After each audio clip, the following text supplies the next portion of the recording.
엄마, 나 이거 갖고 싶어. 성인의 상반신 정도 되는 크기의 삐에로 인형이 아이의 손에 붙들려 축 늘어져 있었다. 삐에로의 모자와 옷에는 자잘한 은색 별들이 빼곡히 박혀 있었다.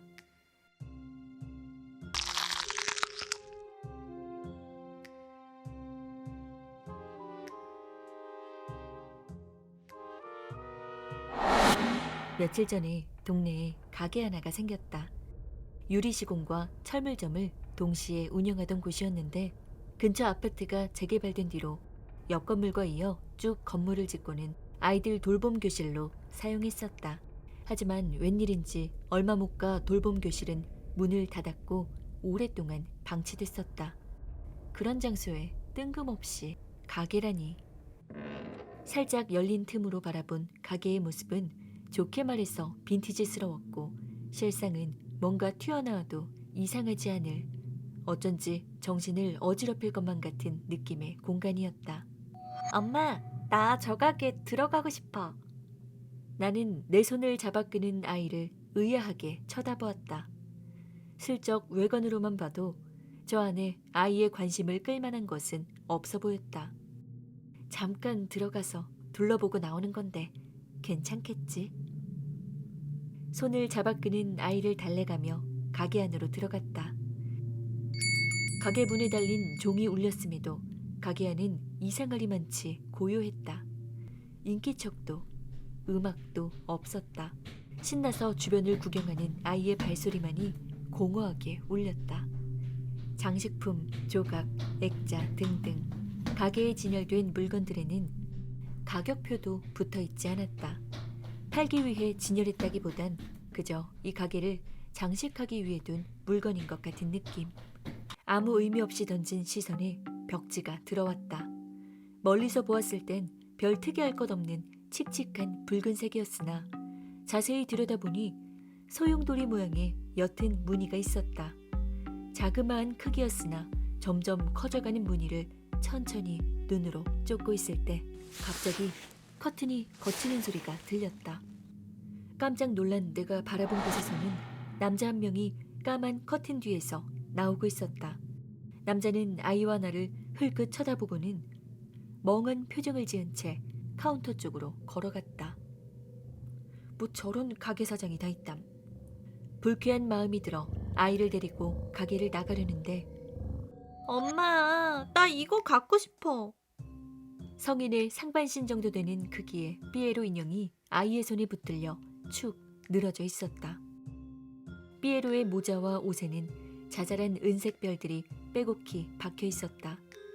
삐에로의 새빨간 입은 얼굴의 반을 차지할 정도로 크게 웃고 있었지만 눈은 전혀 웃고 있지 않았다. 개슴츠레 뜬 두 눈, 어딘지 모르게 음침한 그 눈이 이상하리만치 고요하게 느껴졌다.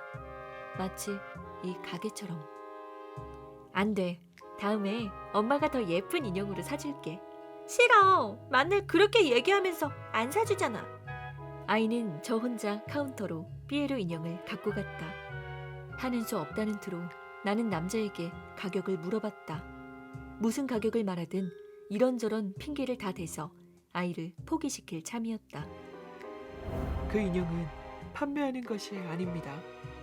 네? 하고 되물어도 남자는 차분한 얼굴로 나를 응시하고는 아무런 말도 하지 않았다. 아이는 더욱 떼를 쓰기 시작했다. 판매하는 물건이 아니라 가질 수 없다고 말해봐도 소용없었다. 남자의 시선이 울고 있는 아이에게로 향했다. 입꼬리가 살짝 올라간 듯 보이는 것은 기분 탓이었을까? 파는 건 아니지만 그냥 가져가세요. 아이 선물로 그냥 드린 셈 치겠습니다. 이건 또 뭔 소린가 싶어 남자를 쳐다보았다. 남자는 나의 시선에도 아랑곳하지 않고 아이와 삐에로 인형을 계속 바라보고 있었다. 아무리 공짜가 좋다지만 이건 아닌 것 같아 가방에서 지갑을 꺼내는 내게 그 대신 남자는 뜸들이듯 다음 말을 아끼더니 인형과 단둘이 있으면 안 됩니다. 절대로요. 찜찜한 느낌이 들어 다시 한번 아이를 설득해보려 했으나 아이는 이미 자신의 것이 된 삐에로 인형을 바라보며 무척이나 즐거워하고 있었다. 결국 내가 할 수 있는 건 남자에게 감사하다고 말하며 가게를 나서는 것밖에 없었다. 아이가 삐에로와 함께 놀고 있는 모습을 불안하게 바라보며 저녁 식사를 준비하던 내게 한 통의 전화가 걸려왔다. 집으로 돌아오던 남편이 큰 교통사고를 당했다는 전화였다. 무덤덤하게 전화를 받던 나는 깜짝 놀라 황급히 집을 나설 수밖에 없었다. 택시를 잡아타고 남편이 있다는 병원으로 향했다. 제발 무사하기를 마음속으로 되뇌기를 여러 번. 의사는 남편의 수술이 무사히 잘 끝났고 곧 있으면 의식을 찾을 수 있을 것이라 말했다. 병실로 옮겨진 남편의 곁에서 서서히 의식이 돌아오고 있는 그의 손을 꼭 잡았다. 의식이 완전히 돌아오지 않았음에도 남편은 날 보고 미소 지었다. 그리고 내 옆을 보고는 여보, 우리 아들은 어딨어? 남편의 말 한마디에 순간 정신이 아찔해졌다. 머릿속에서는 낮에 본 가게의 붉은 벽지와 그 문이 음침한 남자의 얼굴과 경고의 말이 뒤섞이며 요동쳤다. 인형과 단둘이 있으면 안 됩니다. 절대로요.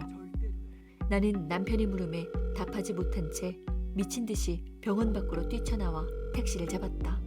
아니야, 괜찮을 거야. 아무 일도 없을 거야. 다급히 들어간 집 안은 깜깜했다. 분명 불을 켜두고 나왔던 것 같은데. 깨름칙한 기분으로 아이의 방으로 다가갔다.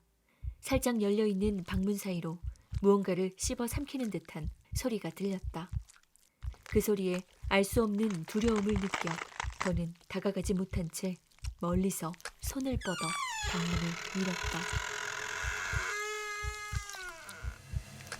아이의 방 한가운데에는 삐에로가 주저앉아 있었다.